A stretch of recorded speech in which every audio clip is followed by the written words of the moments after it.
दिनै नैबे गोथार हाबाफारि रुंसारि उत्तम चन्द्र केरकाटारि गोसोखां हारिमु मोनाबिलि नैबे हाबाफारिखौ बेखेवनो मोननानै थारैनो गोजोननाय मोनदों। दिनै फैयै फैयै बे हाबाफारिया 15थि जाहैबाय।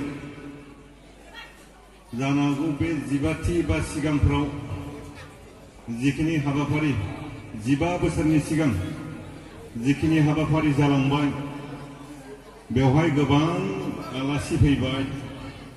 गोबां आलासिफोरानो नोंथांमोननि गोसोखौ गोजोन होनो हानाय, नोंथांमोननि साननाय हनाय, नोंथांमोननि सोलोंथाइ बायदिखौ सोलायनो हानाय गोबां गेदेमाफोरा बेवहाय फैनानै बिबुंथि होलांबाय।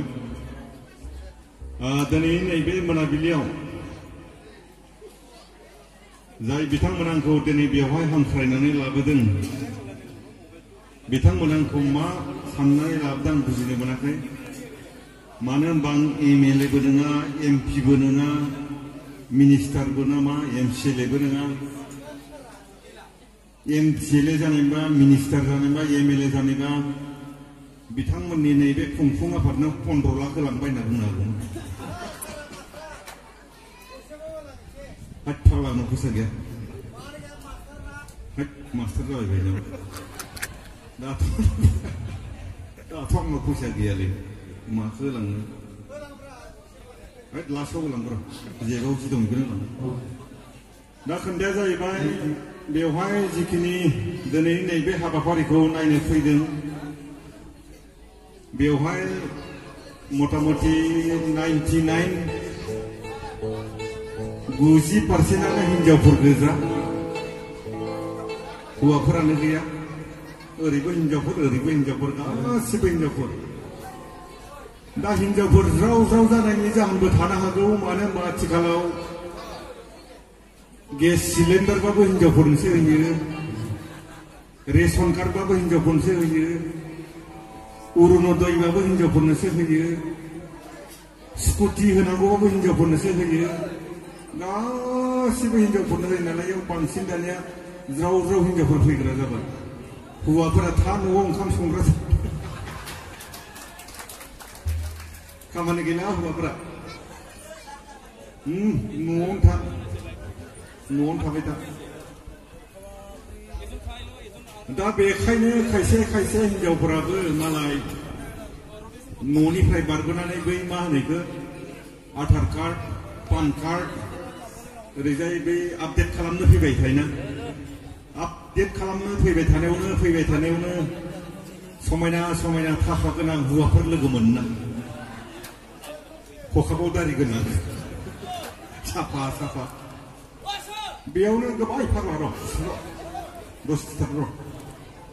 फैसा गोनां गोनां गोबां हौवाफोर लोगो मोनो। बेयावनो गोबां हिनजावफोरखौनो खारफालांनाय माबालांनाय ओरैजाय खोनाबाय थायो। दा बेयावसो बेसेबां साबेसे दं नोंसोरनि नैबे जायगायाव दंना? नोंसोरनि जायगायाव?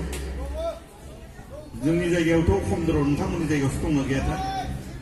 सोलिगासिनो मोजांबो जादों। एसे हिनजावफोरा खायदाबो रोंदों। न'आव थासोमबाय थाबा खायदा रोङा, मोजां जादों। दा जियानो जा,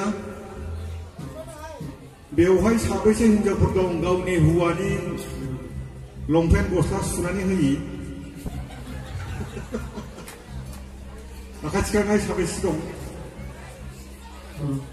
जाय हिनजावफ्रा गावनि हौवानि लंपेन्ट गस्ला गाननाय जोमनायखौ सुना होआ, बिसोरनो गोदान गोदान लुबैबाय थायो।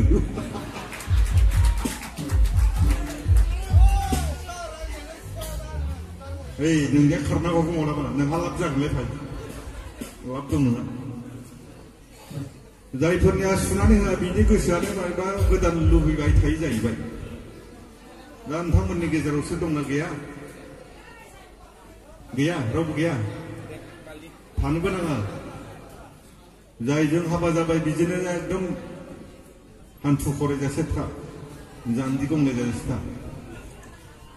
संसारा जेसेबाबो बेखौ थाखानायखौ गारना थांबाबो बिदिनो जाहैखागोन, आलाय सिलाय जागोन। दा जियानो जा नोंथांमोन आंनि बुंनांगौआ बेफोर नङा दिनैनि हारिमु मेला बेखौ बेखेवनाय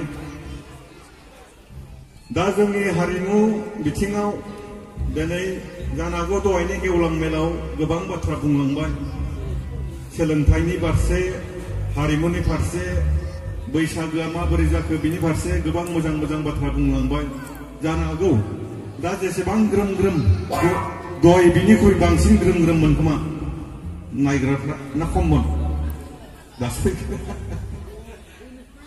दानि मानसिफोरा मालाय रोंखा रोखा जाजोब्बाय नालाय बारा गियाननि बाथ्रा खोनासंनो लुबैला रोंजोब्बाय बयबो रोंबाय गोरों जाबाय मोजां बाथ्रा रोंनांगौ गोरों जानांगौ दा जियानो जा नोंथांमोन आंबो गोबां जायगायाव मेथाइ खननानै सेन्देलनि प्राइज मोननाय मानसि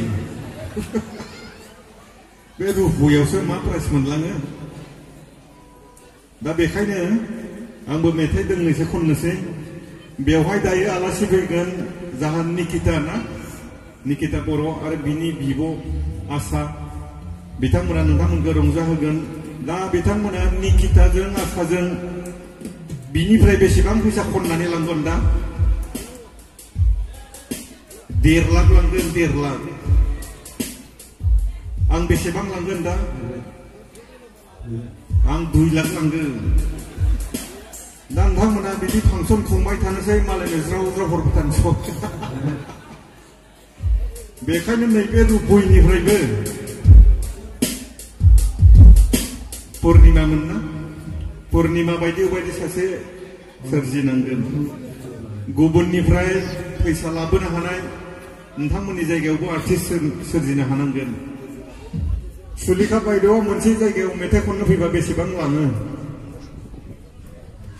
मटामटि 1.5 लाख 1 लाख ओरैजाय लाङो दाना 1.5 लाख 2 लाख फैसा माबा खम फैसा नामा बेखायनो दिनै नोंथांमोननि बेवहाय मिउजिक स्कुल दंना गैयाथाय मिउजिक स्कुल दंना बेखायनो नोंथांमोना मिउजिक स्कुलाव गावनि गथ'फोरखौबो हरनांगोन दिनै गभर्नमेन्टआ मा खालामदों मोनफ्रोमबो स्कुलावनो खेलानि थाखाय खेल महारन होदों मोसानाय मुसुरनि थाखाय संस्कृत महारन होदों बेनि होनायनि जाहोनानो जाहैबाय जोंनो गंफ्रोमबो स्कुलावनो सासे सासे सिफुं दामनायनि मास्टार मेथाइ खननायनि मास्टार मोसानायनि मास्टार बेफोरबायदि मास्टार नांसिगौ आनिफ्राय खेलानि थाखाय फिटनेस मास्टार गंफ्रोमबो स्कुलावनो अब्ला जोङो मावा दाङा मिउजिकनि जेबो सोमोन्दो गैया जेबो रोङालासिनो मास्टार मोनगोन नामा मोननाय नङा ना होमबा बेखायनो बेयाव थानाय बिमा बिफाखौ आं खावलायगोन नोंथांमोना मिउजिक स्कुलाव फरायहो